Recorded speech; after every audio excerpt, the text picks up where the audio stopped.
Shindobato. Quem é esse personagem tão intrigante no mundo de Mag que é tão envolvente e tem uma história tão complexa que ganhou um mangá para contar a sua história? Um personagem que não é o protagonista, mas que para ser desenvolvido e ter todo um enredo em volta desse personagem, ele mereceu seu próprio mangá e, me desculpa, é um mangá muito bom. Não é só um spin-off de, nossa, conheço o que aconteceu com Simba. Não, é um mangá completamente incrível e eu amo esse mangá, sinceramente. Se você quer saber um pouco mais sobre esse personagem, qual é a relevância dele em Magi, fica aí que eu vou falar sobre isso agora. Shindobato, ele é um personagem que tem a maior força aparentemente dentro da história de Mag. Em Mag, ele é um rei que ele tem a influência dos Sete Mares para criar uma divisão anti-guerra, porque ele é filho de um ex-soldado, passou por muitas coisas na vida dele, até chegar na posição que ele é hoje, um rei.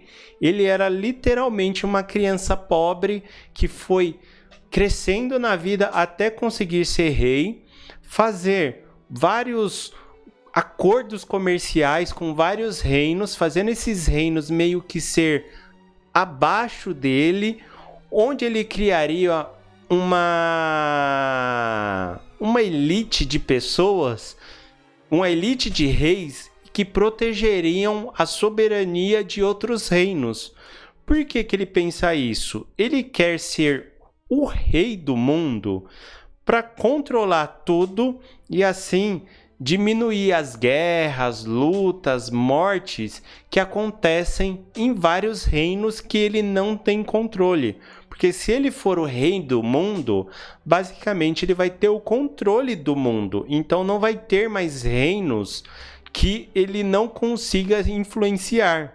Claro que isso é minha leitura. Se você leu os mangás e assistiu o anime, talvez você tenha uma observação um pouco diferente da minha desse personagem.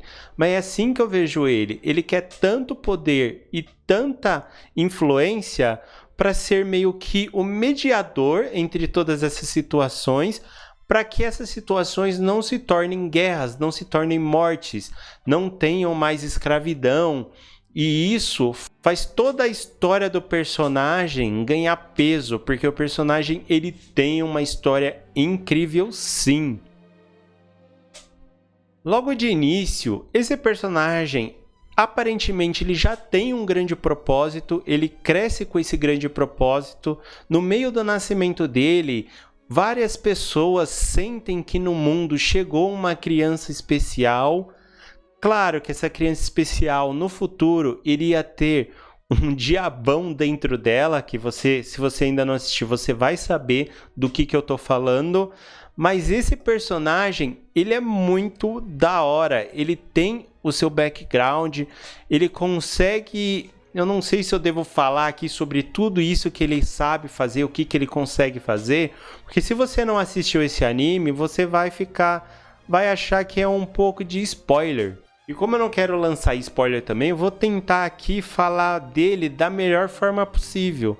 Porque ele já cresce com essa aura de uma pessoa muito importante, alguém que vai ser importante na história, no enredo, que ele tem um jeito todo malicioso de agir e ele acha que ele tá fazendo a coisa certa, mas ao mesmo tempo ele se questiona, Jafar, será que eu estou fazendo certo? Será que eu me tornei alguém corrupto? Só que para aquilo que ele precisa, às vezes você precisa ter uma malícia, você precisa ser malicioso.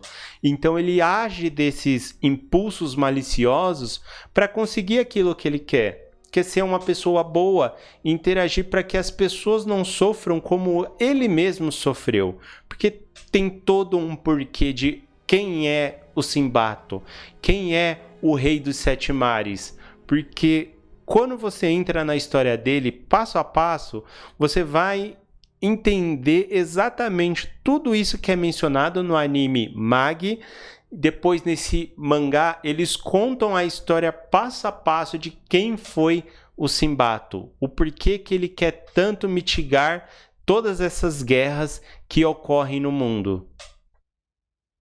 Como eu falei aqui no início, ele é um filho de um ex-soldado que, se eu não me engano, era pescador naquele momento. Seu pai acaba sendo requisitado para o exército e mostra todas as cicatrizes que ele tem da guerra. É um negócio horrível. E isso faz com que o seu filho fique triste com tudo isso que aconteceu, tudo isso que rolou entre eles, acaba desenvolvendo todo um trauma no Sinbato, e o Sinbato começa a crescer ali com o intuito de se tornar alguém muito grande, ter seu próprio reino, mas ele não tem dinheiro. Ele não tem como comprar seu próprio reino e ter um lugar onde ele vai cuidar das pessoas. Então, o que ele faz? Do zero, ele começa a investir em como ser um mercador. Para daí, de mercador, ele começa a ganhar muito dinheiro e ser uma pessoa influente, para no futuro ele conseguir comprar a sua nação. Ele compra com seu próprio dinheiro. É um feito incrível dentro dessa história. Se você começa a acompanhar, você vê toda a construção desse personagem, até onde ele consegue comprar seu reino. Foi tudo por causa dele ser calculista, dele ficar sempre tentando fazer seus acordos comerciais, mas com viés político. Porque esse anime é muito disso, é muito envolto de política. Claro que é uma política mais com a questão monarca e tal, sempre falando de monarquia, reis, reinos, rainhas. Então, ele se envolta nisso até conseguir os seus planos. Mas, por exemplo, em um momento da história, ele acaba tomando uma decisão e deixando alguém ficar no controle das lojas que ele tem, do comércio que ele tem, e essa pessoa toma uma decisão errada e acaba meio que falindo a empresa. Ele, para contornar toda essa situação, ele acaba fechando um acordo com uma senhoria de escravos para que ele consiga reduzir sua dívida com ela apostando em uma luta. Só que no meio dessa luta, ele acaba se distraindo, ou a pessoa é muito rápida para ele, e ele acaba tomando um golpe certeiro, e ele se acha super importante, que ele não pode ser vencido, e acaba sendo vencido, desmaia e se torna um escravo dessa pessoa. De um pobre que se tornou um mercador muito importante, com muito dinheiro, se tornou o Sinbato, o conquistador de várias dungeons, e do nada ele se torna literalmente um escravo.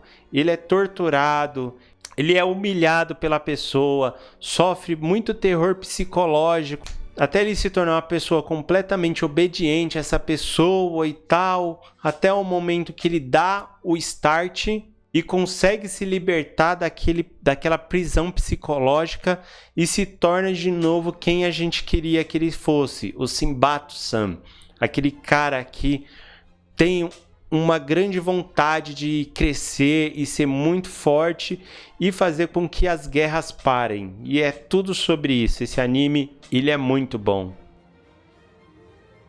E no final, depois de tudo isso, depois que ele consegue já muito dinheiro e consegue, com vários acordos comerciais, comprar uma ilha, colocar sua nação ali dentro e ser um grande mercador. Depois disso, ele começa o seu crescimento como personagem, aumentando a sua influência entre os reinos, e assim começa a história de Magi. Depois que ele criou já todo esse reino e tá já relevante no mundo, ele começa a história em Magi. Essa história de início é a história de Simbato, não lembro agora exatamente o nome. Depois entra Mag Labyrinth of Magic. E dentro dessa história ele já é um cara muito influente. Ele faz várias estratégias para colocar outros países embaixo da influência dele, para conseguir ter uma força de guerra muito grande a ponto de que os outros reinos não consigam parar de frente com ele e falar: estamos em guerra contra Sídria. Se Síndria está com o seu reino completamente forte, ele vai poder impor as ideias que ele tem às pessoas e as pessoas não vão guerrear. Claro que isso não é o jeito certo, né? Não deveria ser empenhada as pessoas não têm que ser oprimidas a seguir algumas coisas, mas esse personagem ele faz tudo isso porque ele tem o seu motivo. Ele não quer as guerras. Ele forja que haverá uma guerra se a pessoa não se render, mas no final ele não apoia a guerra. No final ele não quer que tenham guerras, mas às vezes ele acaba tendo que meio que incentivar algumas guerras civis para que o plano dele consiga seguir em frente e com isso ele conseguir diminuir a quantidade de guerras no mundo. E você, já assistiu esse anime? O que você achou de Simba? E Simba, ele é um personagem assim que ele é muito cativante, pelo menos no meu ponto de vista. E no seu ponto de vista, ele é uma pessoa prepotente? Ele é uma pessoa infantil? O que você acha? Eu não acho que tem como o Simba ser infantil, mas se você acha, diz aí nos comentários que eu vou ler agora. E se você gostou desse vídeo, dá um like, se inscreve no canal e em breve eu trago novos vídeos. Obrigado!